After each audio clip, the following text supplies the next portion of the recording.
उस नंबर को ट्रेस करने हेतु यहाँ से हम लोगों के द्वारा टीम भेजी गई थी। ये बच्चा जो है उसकी साली का है। दुष्कर्म होने के कारण जो है प्रेग्नेंट हो गई थी। मजबूरीवश ये बच्चा पैदा करने के लिए ये लोग इस बच्चे को लेकर के और उस लड़की को लेकर के दिल्ली जा रहे थे। बच्चे को जन्म दे दिया, जिससे लोग घबरा गए। उन्होंने एक बैग जो उनके पास था उसी में रख करके उसको, और जो एक ट्रेन इधर मुरादाबाद की तरफ आ रही थी उसके जनरल कोच में टांग दिया। पिता के द्वारा दुष्कर्म करने की बात बताई गई है। अभी तक की विवेचना से इसका घटनास्थल जो है बिहार का होना पाया गया है। मुरादाबाद में समर स्पेशल ट्रेन के कोच में एक बैग में मिले नवजात के पीछे की दर्दनाक हकीकत सामने आई है।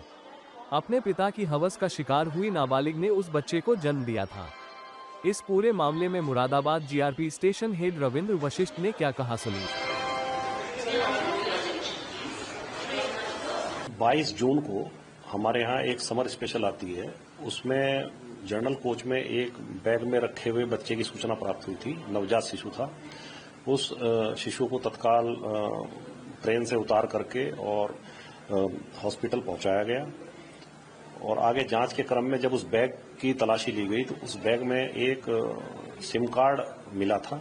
सिम कार्ड की डिटेल्स को जब वेरीफाई किया गया तो सिम कार्ड बिहार नंबर का था। उस नंबर को ट्रेस करने हेतु यहाँ से हम लोगों के द्वारा टीम भेजी गई थी।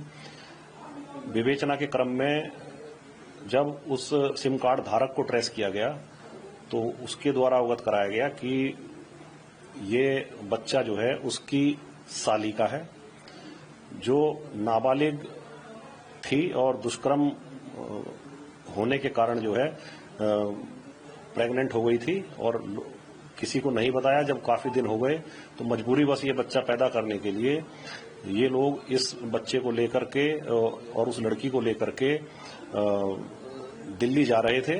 रास्ते में ही प्रसव पीड़ा हुई।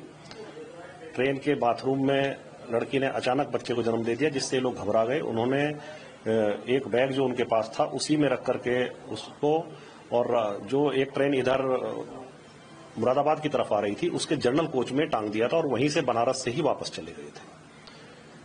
अच्छा, इसमें क्या पता लगा? जो पीड़िता को से भी आपने बात की, इसमें उस बच्ची से, नाबालिग से? पीड़िता को लाया गया था और उसे माननीय न्यायालय के समक्ष प्रस्तुत किया गया। उसके द्वारा अपने बयान अंकित कराए गए हैं, जिसमें उसके द्वारा जो है पिता के द्वारा दुष्कर्म करने की बात बताई गई है, और इसी के आधार पर जो है विवेचना में संबंधित धाराओं की बढ़ोतरी करके आगे की विवेचनात्मक कार्रवाई पर चलित है। तो इसकी इन्वेस्टिगेशन और पूरा मुकदमा कहां से चलेगा? ये जो है अभी तक की विवेचना से इसका घटनास्थल जो है बिहार का होना पाया गया है, तो और अब आगे सब चीजें कलेक्ट करके और आगे वहीं से आगे कार्रवाई होगी।